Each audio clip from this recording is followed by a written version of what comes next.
Hey guys, my name's Dr. Peter Kozlowski, and I'm so excited to be part of this Autism Summit. I'm very honored to be invited. Thank you, Karen, and thank you for you guys for watching this. And I hope that this talk is very helpful to you.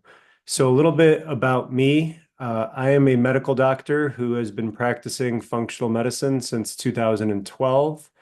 I started with family practice, but I quickly transitioned into functional medicine. I have worked with everything from newborns to adults and elderly over the years. My favorite condition to work with has been autism. We've been very blessed to have tremendous success working with families of autistic children. So I'm really excited to share this. What I was taught is that everything starts with the gut. Hippocrates said it, all disease begins in the gut. And that has been my experience that typically autism can begin with the gut, and that's a great place to start. So that's what I'm going to share with you guys today. I hope you learn a lot and enjoy. So this is called Healing from Within. Your gut health is everything. Couple quick disclosures. The information provided in this course and its materials is based on my professional experience. It's intended for educational purposes only. It's not medical advice, diagnosis, treatment for any individual. Every person's health needs are unique, and the content discussed may not be applicable to all. Before implementing any strategies, please consult with your healthcare provider to determine what's best for you and your family. A few more disclosures. I am an educator with Mosaic Diagnostics, with the Personalized Lifestyle Medicine Institute, with Intellex DNA, and also with Orthomolecular Products. So Hippocrates 3,000 years ago said all disease begins in the gut. And basically, since he said that, we've just destroyed our guts. And I'm going to show you how and why, and why I think he said all disease begins in the gut. In my experience and working with many, many patients over the years, I believe he was right. And just sadly, he knew this so long ago, and yet we've just gone in the opposite direction with our environment. So some of the stuff we're going to go over today, gut anatomy, and we'll go into the stomach, the small intestine. I'll explain what leaky gut is, what the large intestine is and does. We'll talk a lot about your microbiome, talk about dysbiosis, what kind of testing you can do for the gut, and then we'll finish off with my favorite part, the gut-brain connection. And if you could see in the background of my screen, I have written two books. One is called Unfunk Your Gut. That is very helpful for getting started with gut health. I share a patient story of working with a child with autism in that book and the success that we had. I wrote a second book called Get the Funk Out, and that one is about hormones and toxins, which is typically with my patients, what we look at after we look at the gut is we look at toxins. So those books are available on Amazon, on my website, Barnes & Noble, your local bookstore. Check them out if you want to learn more. So this is a picture of the gut. Your gut is a tube that starts with the mouth and ends with the anus. There are openings on both ends. What most people think about with their gut is digestion and absorption. So we chew food, we break it down, and then we absorb it into our blood. So on the other side of this tube is the bloodstream. And that brings me to the most important point I think people need to understand about their gut is the inside of this tube is considered outside of your body. So if you swallow something and poop it out, it's never been inside of you, not until you absorb it. So the gut is really no different than the skin. It is a barrier. The difference is people treat it very differently, right? You'll have people that'll wash their hands 20 times a day, but then they'll go to the local gas station or fast food restaurant and throw anything in their mouth into their gut tube. Well, the skin is very thick. It's 3 layers of cells. It's very hard for the outside world to enter the inside world through your skin. The gut is a single layer of cells, so it's very easy for the outside world to enter the inside world. And so when I say we took the knowledge that Hippocrates had and screwed it up, that's what I mean is we've made our outside world so much more toxic. We've covered our food in pesticides and herbicides. We've processed our foods Baby formula, the primary ingredient is high fructose corn syrup in many of them. I think that's probably one of the worst things we've introduced into our environment is high fructose corn syrup. Um, the rampant use of antibiotics and medications. So we're dumping all of this stuff into this tube that is a very thin layer, a very thin barrier.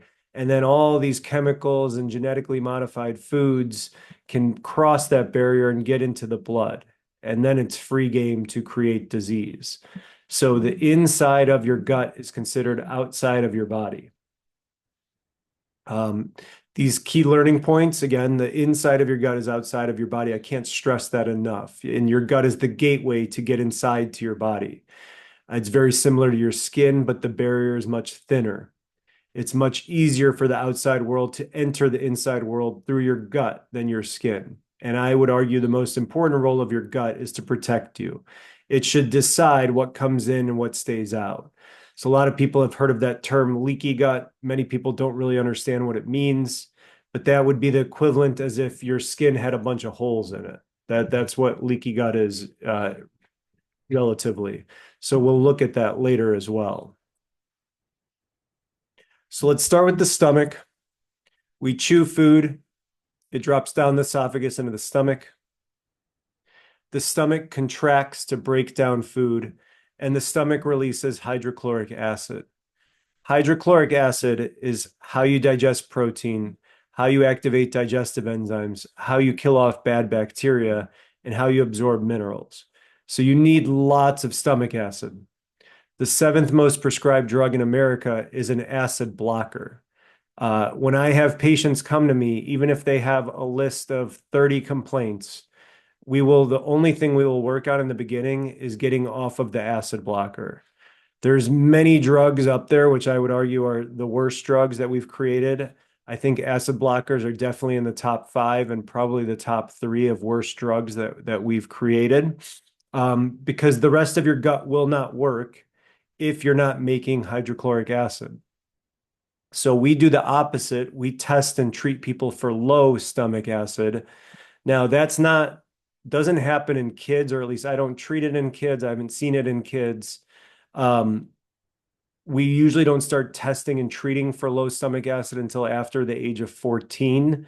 If you're older than 14, if you're a parent that's curious about low stomach acid, I do describe it in my book, but I believe most people are focused on younger children today. So we're not going to dive into that because, again, we don't really start working with that till after the age of 14. But you need lots of acid.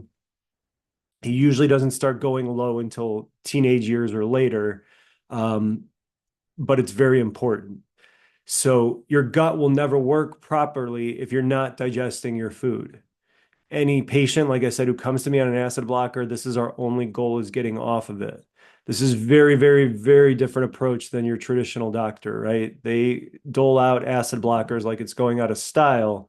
Well, if you walk into your local CVS, Walgreens, pharmacy, there's an entire aisle of acid blocking drugs. And I just said that this is one of the worst drugs there is. And yet you don't even need a prescription. You could just go in and buy that stuff and give it to yourself, your kids. And when you take those, you're not digesting. It's very simple to test for and treat low acid.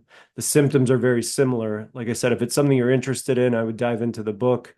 But for kids, it usually does not happen. This is an interesting statistic that in 2023, the market value of acid blocking drugs was $23 billion, and they expect that to basically double by 2033 up to 40 billion. So there's lots of people that are getting sold these drugs. They're making themselves worse. It's a huge problem we have, and it's something to be very aware of. Once food and acid are mixed together, or they should be, then they move into the small intestine. The small intestine is about 20 feet long, and this is actually where the majority of digestion occurs. So once that food and acid are mixed together, they go into the small intestine, and then actually your main digestive organ is your pancreas. Your pancreas releases a bunch of enzymes that help you break down fats, carbs, whatever proteins left over, sugar. So you need those pancreatic enzymes to digest. Now, those pancreatic enzymes we can test for through a stool test, which we'll look at the end. But you need acid for those enzymes to get activated.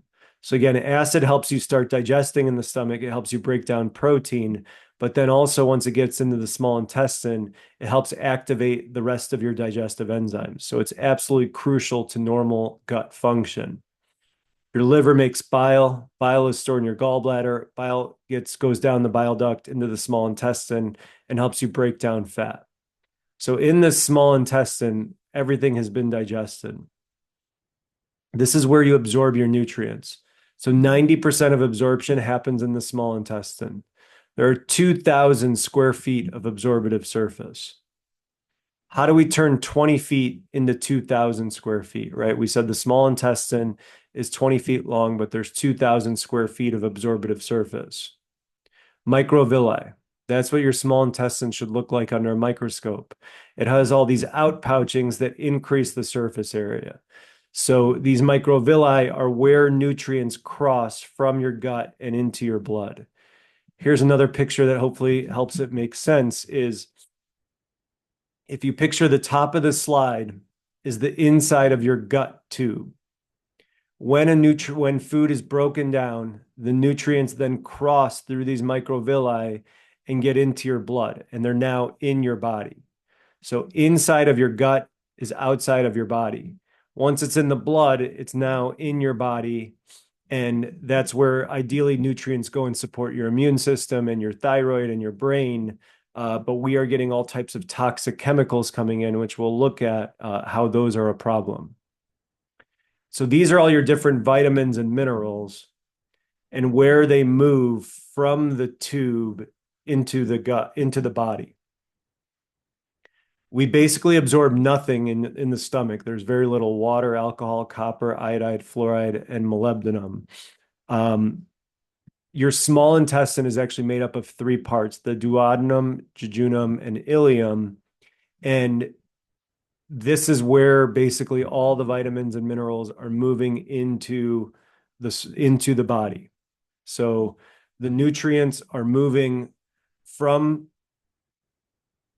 the small intestine into the blood, all basically right here. The last part is the large intestine, which we'll look at next, but very little gets absorbed in the large intestine. It's basically just water, and we'll look at the large intestine soon. So this is also where leaky gut happens. So this is a very important concept I want you guys to understand. Leaky gut, like I said, is the equivalent as if your skin had a bunch of holes in it. So in a healthy environment, your gut is deciding what comes into your blood and what stays out. In an inflamed environment, anything that's passing through your gut tube can get into your blood. What's waiting in your blood is your immune system. Your immune cells are basically like a bouncer at a club that are deciding who comes in and who stays out. So when there's vitamin B12 and vitamin C and vitamin D coming in, your immune system doesn't react. And that same thing with amino acids and proteins and food. But now, because of what we've done to our food supply, right, that started with the hybridization of wheat, and then it led to the genetic modification of corn and soy. And so they did these things to supposedly help world hunger and to help feed more people. But what they did is they changed the proteins of the food that we eat the most commonly, especially in America, which are gluten, dairy, and soy. And the way that dairy's changed is cows, for the most part, don't roam around eating grass anymore. They are put into pens and they are fed genetically modified hay and soy and corn. And so what's happening is that we changed the protein structure of these foods like gluten and soy and corn, and then the animals like cows are eating food that has different proteins. Well, they never tested how we would respond to this food, right? How would human beings respond to gluten that doesn't look the way it used to? How would human beings respond to milk and cheeses and yogurts and soy and corn that doesn't look like it used to? And that is what's led to this epidemic of food sensitivities. So food sensitivity is when your immune system sees a food that doesn't look like it used to or that's covered in chemicals, and it attacks. Once the immune system attacks, you now have inflammation in the blood. And what happens with the blood? It goes everywhere, right? So leaky gut is one of the ways that inflammation can enter the body, and then it can spread anywhere. And that inflammation can present differently in every person. So I could take 100 people who have a sensitivity to gluten, and every one of them has a different symptom. The same could be said for dairy or corn or soy or eggs, right? So one person might get headaches, another person might get eczema, another person might get knee pain. And you have no clue that it's the gluten or the dairy or the soy or the corn, because when somebody has a food sensitivity, the reaction is delayed hours to days after eating the food. So it's very, very hard for someone to know whether they're sensitive to a food. That makes food sensitivities very difficult. Food sensitivities are different than allergies. Allergies, people usually know when they have them because they have an anaphylactic response, right? Like a kid that's allergic to peanuts sometimes can't even smell them. Otherwise, they could go into like an acute anaphylaxis. Somebody could be sensitive to gluten and eat it for 30 years and never know it. Um, and so allergies can kill someone quickly, but I think sensitivities can actually uh, be more dangerous because they kind of cause a slow, long death that with suffering that people keep eating the food and they don't know it.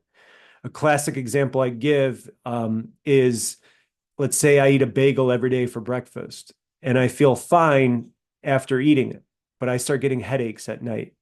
So I go to my doctor and he gives me pills for the headaches. I keep eating the bagel and I take the pills at night for the headaches. Now the pills for the headaches screw up my gut. So I go back to the doctor and now he puts me on an acid blocker. Now I'm on two meds and I'm still eating the bagel, and the meds are somewhat controlling my symptoms, but I'm still not feeling great. So I go back to the doctor and now I'm depressed because I'm on two meds and I still don't feel well. And so that sounds psychotic, but that's like a very, very typical presentation in a traditional family practice situation, right? People go to their doctor for symptoms, they get pills, and they never get to the root cause. Well, in this example, food sensitivities are one of the first root causes you want to look at. The best way to diagnose those is through an elimination diet, which in my book Unfunk Your Gut, I do go over an elimination diet, how to do one. And then also there are 50 recipes in my book for an elimination diet that one of my patients who's been in remission from rheumatoid arthritis for over 10 years now wrote. She is a chef and she shares her story, and she shared some of her favorite recipes for an elimination diet. Now, this is a little bit off track. We were talking about leaky gut, but it's very relevant because one of the things that food does is create a leaky gut, and then that compounds the problem because then the genetically modified or hybridized food gets into the body and creates more inflammation. So for me, my first step when I'm working with the family of an autistic child is going gluten, dairy, and soy free, ideally corn as well. That is not a full elimination diet, but having worked with many families, I know that autistic children could be very picky eaters. It's very hard to make changes. It's been incredible over my years of practicing to see how motivated families are to make dietary changes and how dramatic those changes could be. So hopefully that gives a little bit of better understanding of what leaky gut is, how that could create disease and contribute to symptoms of autism, because it can create inflammation in the brain, right? And it's one of the places that inflammation can go once it enters the body.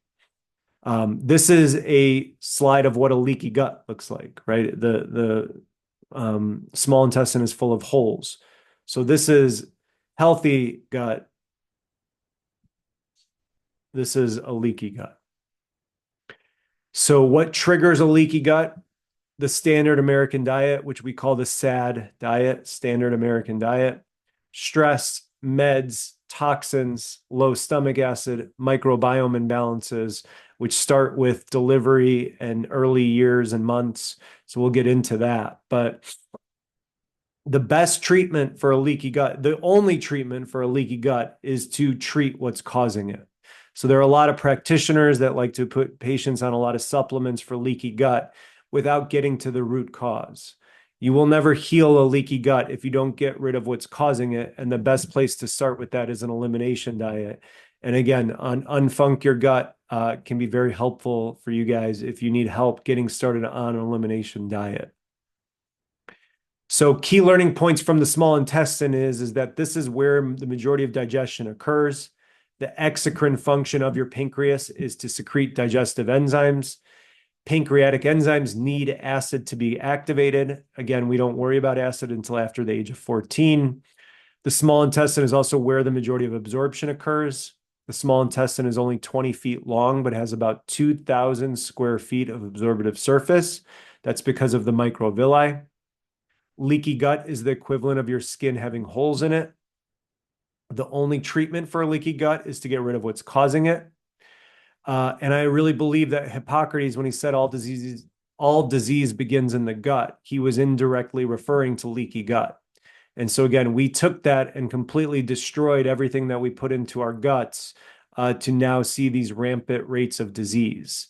So you could look at any disease like autism where the rates were 1 in 4,000 or less, not that 30, 40 years ago, to now they're 1 in 35, 1 in 40, right? And what the one consistent that keeps happening is our environment keeps getting worse and worse and worse.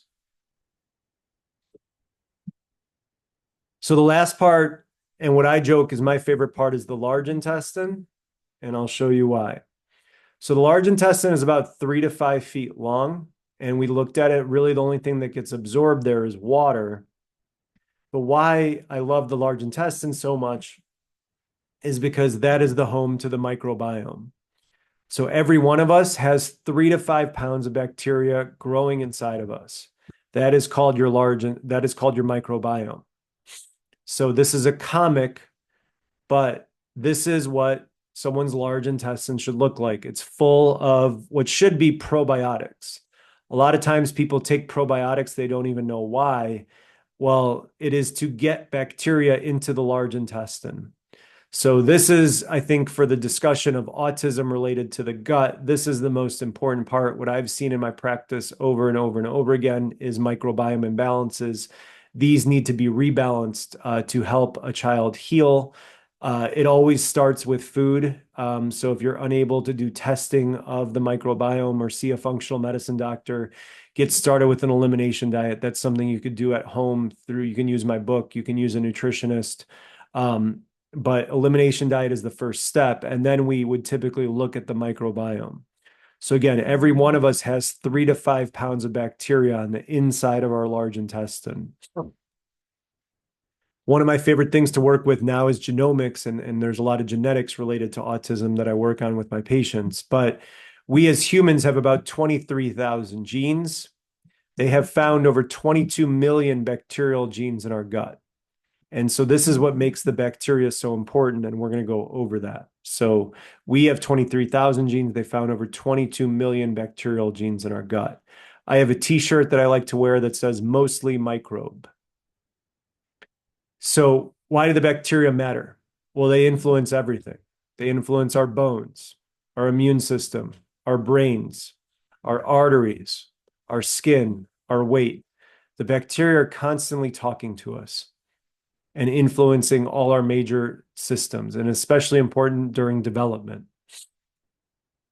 So here's a study that says there's now strong evidence that the gut microbiome regulates bone homeostasis in health and disease, and that pre and probiotics protect against bone loss. This study is from 2018. Here's a study from 2014 that says the microbiota play a fundamental role in induction, training, and function of the host immune system. So literally how you get an immune system, how you train it, and how it functions is dependent on the microbiome. And we're going to talk about how little traditional doctors care about the microbiome. Here's another study about the central nervous system, which is very relevant to autism. This says in the blue here, indeed, emerging data suggests that communication between the gut and the brain and anxiety, depression, cognition, and autism. The development of a healthy, functional brain depends on key pre and postnatal events that integrate environmental cues, such as molecular signals from the gut. So we're going to talk very much what I've seen over and over with my patients. Here's another study about the gut microbiome and obesity. Obesity and obesity-related metabolic disorders are characterized by specific alterations in composition and function of the human gut microbiome. Here's another study about skin health. When the relationship between gut microbiome and immune system is impaired, subsequent effects can be triggered on the skin, potentially promoting the development of skin diseases.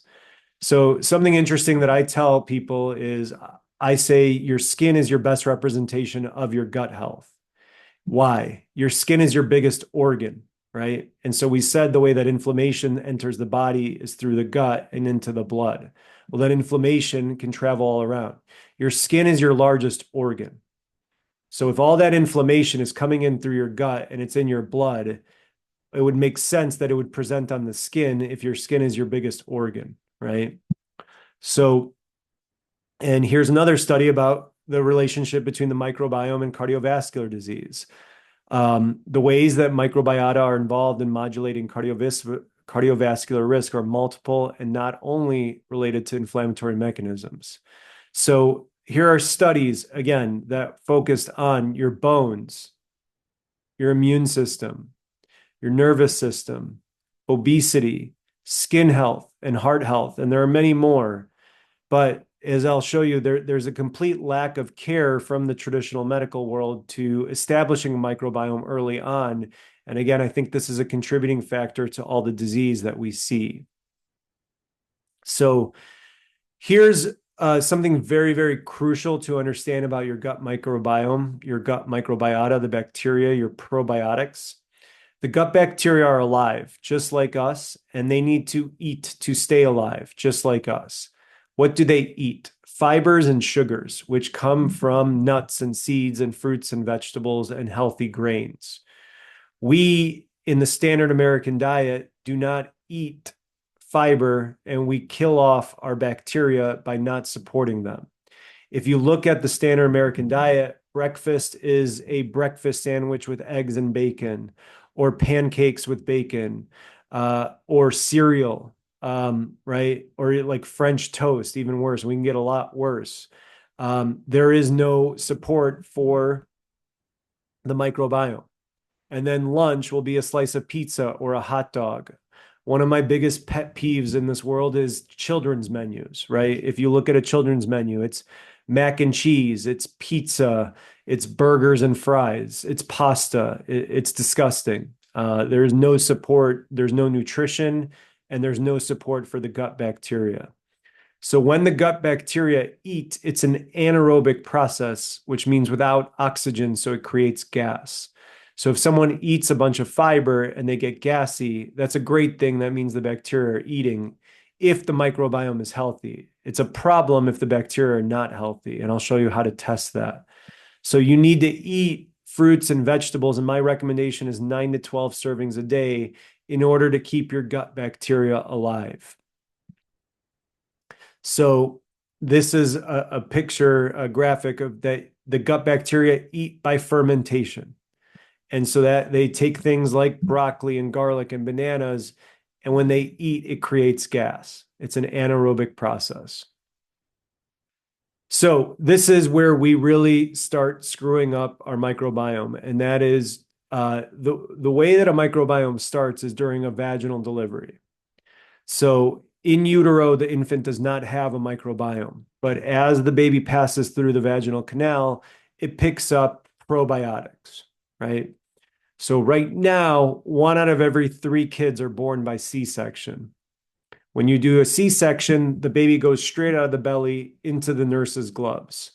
Well, guess what they've done? They've done studies on babies born by C-section, and they found the same bacteria that was on the delivery nurse's gloves growing in the infant's gut. And 1 out of every 3 children are born by C-section now. Another thing that they do is At 37 weeks pregnancy, they test women for vaginal group B strep. And this happened with my wife not that long ago. We went to our OB. Our OB does not know what I do for a living, and he was counseling my wife on her 37-week visit. And he's like, well, we're going to test you for group B strep. It can cause sepsis in a newborn. But don't worry if you test positive when you go into labor, we'll load you up with antibiotics and everything will be great. Well, when you load a woman up with antibiotics during labor, it kills the vaginal flora, so the infant's not going to get a microbiome. I kind of sat there waiting for our physician to say something about what we're going to do about the microbiome if my wife needed antibiotics, and he said nothing. So it's a double whammy. It's the C-sections, which is 1 out of every 3 people, and then it's women being treated with antibiotics during labor. If we kill off all the bacteria in the woman, then the baby's not going to be born with any. And I'll give you a hint that the bacteria that are on the delivery nurse's gloves are not the ones you want in your infant's gut. So here's a study from 2021 that says, and this is a little scary, but the body of evidence describing C-section delivery as one of the most disruptive events during early life has expanded in recent years, including that C-section results in a drastic change in microbiota establishment patterns. Then, after a delivery, it's breast milk. Breast milk is full of pre and probiotics. So the most important part of really breastfeeding is to get an infant pre and probiotics. We've gone through a massive formula feeding stage over the last 40 years, probably or longer. Well, as a new parent, I finally started looking at formulas because we were on some mailing lists of what I don't know, for random companies, but probably still the most shocking thing that I've seen. And so I've been practicing and studying functional medicine for 13 years now, was when we got a formula delivered from a very famous brand, and it was labeled all over it as brain healthy. And so I was curious. I was like, what is this brain healthy formula? I looked at the ingredients, and the first ingredient was high fructose corn syrup. I almost fell out of my, well, I was standing, but I almost fell over. It is still probably the most shocking thing to me that we are taking infants and feeding them with one of the greatest poisons ever created, high fructose corn syrup. And I don't blame parents because we are victims of marketing for someone that's their pediatrician is not talking to them about it, and they're just following marketing. Well, you get this product that you sadly even pay extra for that says brain healthy, and yet it's like the worst kind of poison for the brain. So really, if you're formula feeding, it's very important to supplement with pre and probiotics because a lot of women can't breastfeed, and that's okay. Now there's supplements that you can support an infant with, but the best is breastfeeding. And then after delivery and breastfeeding, it's our diet, right? Which again goes back to that standard American diet, which we don't feed our gut bacteria. So 9 to 12 servings of fruits and vegetables a day. So here's a study from 2021. Formula-fed neonates had higher relative abundance of opportunistic pathogens as staph, Klebsiella, Clostridia, and I would add Candida. And we'll look at how those are directly correlated with autism. So the great risks that I've seen for my families with autistic children is number one is the genetic component, which is something that we work with a lot. So you take a child that's genetically predisposed, then you have a C-section delivery, and then you go through formula feeding, and you have a really bad setup for inflammation. So once you get a microbiome, how do we screw it up? I would say the worst thing is antibiotics. Antibiotics are tablets that were designed to kill bacteria. Where do we put them? In a tube that has 5 pounds of bacteria in it. So one of the screening questions for children that I work with when parents come in to see me is, how many times have you had antibiotics before the age of 2, right? And it's shocking. How often, and it's a little better now than it was a few years ago, but the rampant use of antibiotics, you are taking something that kills bacteria and putting it in a tube that has 5 pounds of bacteria in it. And then you throw in the standard American diet with the burgers and the fries and the kids' menus and medications and stress, and you really can get a damaged microbiome. My favorite analogy to think about the microbiome is it's like your own garden. And in that analogy, the probiotics are the plants of your garden. Fiber is the fertilizer of your garden. What happens in a garden at home when you don't take care of it, which is the same thing that happens to your gut, is weeds can grow, right? And so this is a good way to think about your microbiome. It's like your own garden. You want flowers and you want fiber to make it grow and fertilizer. You don't want weeds. Weeds in your gut are called dysbiosis. And this is what I find in autistic children all the time. And I'll show you how to test for this. But yeast like Candida, bacteria like Clostridia, parasites. I have kids that have all three at once. And dysbiosis, what it does is those bacteria can then send toxins into the blood, which then stimulates the immune system and inflammation can spread, right? So we see here in this study, formula-fed infants had higher rates of staph, Klebsiella, Clostridia. That is dysbiosis. Dysbiosis sends inflammation into the body. Diseases associated with dysbiosis, I'll show you a study here about autism in a second, but it's obesity, IBS, autoimmune disease, depression, thyroid disease, Crohn's, ulcerative colitis, basically any kind of chronic disease if you believe in the gut. So I really like this study from 2022, and this kind of sums it up. Several factors leading to autism were identified, mainly early colonization on infant health development and the effect of early microbiota dysbiosis in the gestation period, mode of delivery, uncontrolled use of antibiotics, and stress. These factors lead to gut microbiome dysbiosis, colonization of pathogenic microbes, which impact the nervous system and by the production of neurotoxins. These presence of pathogenic bacteria, such as Clostridium in the colon of children, show the possibility of developing autism, right? So we take a C-section or antibiotics at delivery, follow it up with formula, followed up with antibiotics. What I hear a lot is also after vaccines at 1 year old, like the MMR vaccine, right? So you have the combination of all of these things. And I'm not saying it's any one of these things by any means, but you fill the child's bucket with all this inflammation, again, with the dysbiosis at birth, and then the formula, the antibiotics, and then vaccines. And you do that in a child that's genetically predisposed. And I've seen that story so many times, I can't count.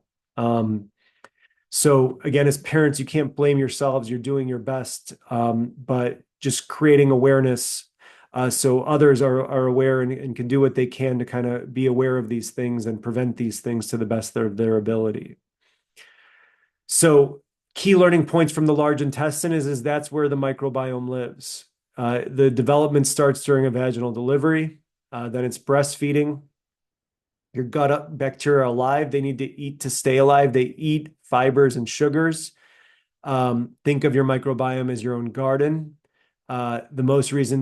The reason most people take probiotics is to grow more bacteria.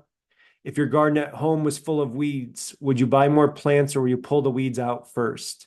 And so when people take probiotics without getting rid of the weeds, it's not very helpful, right? So you have to test. And so we'll look at the testing now. The best way to test is a stool analysis. So this is a 3-day stool collection that is basically a picture of what is in your garden or what is in your child's garden. Do they have probiotics and do they have weeds? Certain weeds are worse than others. The weeds could be due to bacteria. The weeds could be due to Candida or other yeast. The weeds could be due to viruses, pathogenic bacteria. There's 2 pages of parasites here. And like I said, there are many children and adults who have all these things going on at once. There's another way to look at yeast microscopically. We can look at the pancreatic function. We can look at how inflamed the gut is, how leaky the gut is. how well are the gut bacteria eating. That is all in a comprehensive stool analysis, a 3-day stool collection. The coolest thing the lab does is sensitivity testing. So they will treat what is growing inside that individual so we can target treatment. The second test for the gut, and probably my favorite test for an autistic child, is an organic acid test. This is now called Mosaic Lab, but marker number 7, ribinose, is the breakdown of Candida. So this is the metabolites of different things in the urine. If the ribinose is high, that means the child has Candida. You saw the word Clostridia many times. This urine test looks at the bad Clostridia, which are associated with autism. This is the Krebs cycle. These are neurotransmitters. The Krebs cycle is your mitochondrial function. So through an organic acid test, you can look at mitochondrial function through markers 19 through 32. You could look at neurotransmitters 33 through 40. You could look at how well the body is using fat for energy. You get nutritional data, B12, B6, B5, B2, vitamin C, CoQ10, NAC, biotin, glutathione levels, toxic exposure, GI bacteria, and amino acid metabolites. So really, through an organic acid test, you could learn the most about your child's body, and that would be my favorite test to run through for an autistic child. So the last part, and this a lot of times is relevant for parents and also older children, is the gut-brain connection. For most people, this is beyond the birth history. This is where the gut can really go wrong. A lot of people call the gut the second brain. Your gut is surrounded by a nervous system, which has more neurons than your brain does. So 100 to 500 million neurons, and that nervous system regulates your barrier, your immunity, nutrients, motility, and circulation. Now, that nervous system does not operate independently. It is connected to the brain by cranial nerve number 10, which is your vagus nerve. The vagus nerve runs from your brainstem down to your gut, and it carries signals both ways. So it carries signals from the brain to the gut and from the gut to the brain. The vagus nerve runs autonomically, which means over your autonomic nervous system. So you don't think about it. The autonomic nervous system is either in sympathetic or parasympathetic response. Sympathetic is fight or flight. So this is when you're stressed out. This in the old days was people living in the wilderness, that if they saw a grizzly bear, sympathetic nervous system would be activated. So all the blood goes to the brain and muscles to survive. When the parasympathetic is activated, the blood goes to your gut for digestion. So both these responses are important. The problem is now, because of social media and breaking news and email and all the different things that we're focused on, we are living as if we're running from a bear, right? The body thinks it's in fight or flight all the time. So you could be sitting at your breakfast table eating breakfast, but looking at social media and watching the news, and your body thinks it's fighting a bear. And so when you do that, you're not digesting. You create a leaky gut. You get an imbalanced microbiome. You end up with SIBO as an adult. And so the real treatment for the gut is activating the parasympathetic nervous system. And again, this is more for parents and adult children or older children or adults. But when you're activated parasympathetically, you digest, you keep a healthy barrier, you keep a healthy microbiome. This is my joke that what happens in the vagus nerve doesn't stay in the vagus nerve. And the real treatment for gut health is to heal trauma, create present moment awareness, heart rate variability, regular therapy, cognitive behavioral therapy, exercise, sleep, prayer, meditation. The key to unlocking your gut health is activating your parasympathetic nervous system. My favorite definition of trauma that I've heard is trauma is anything less than nurturing. So for most of us, our guts stop working properly as children, and it could take 2 months to 30 years for disease to onset. Heart rate variability, meditation, therapy, prayer, exercise are some of the tools I've seen to be most effective. Denial is the greatest barrier to achieving gut health. Diet, supplementation, testing usually are not enough. And again, usually this is more in older kids or adults. With children with autism, diet, supplementation, testing can usually make a huge difference. But for us as adults, we have to keep peeling back the layers of the onion. So this is my book that I've mentioned a few times, Unfunk Your Gut, spelled with a C. Um, it is available, like I said, on Amazon, on my website, any bookstore. I would highly recommend it if you're curious to learn more about gut health. I dive into all of this, more into the microbiome, the testing, diet. You'll have recipes, everything you need to really help yourself or your child. So that is the end of my slides. And I just want to say I'm very honored to be invited to be a part of this. I know you guys have all types of really great speakers, so I'm grateful to be one of them. Um, I hope you learn a lot. There's plenty more information if you need. Um, it is not easy.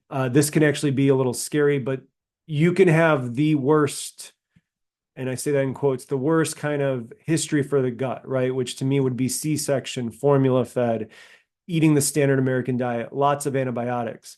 But you could turn the microbiome around within 3 months with dietary changes, the right kind of testing, the right kind of treatment. You can reverse a lifetime of poor gut health in 3 months. So I know this is overwhelming, but don't be scared. There's a lot you can do. You just got to start with the right steps, which is diet, testing. You guys got this. I hope you guys have a wonderful conference. Thank you again for letting me be a part of it. Um, if you want more info from me, you can go to my website, dockoz.com, doc-koz.com, where you can get a hold of us. And I wish you guys the best. Thank you very much.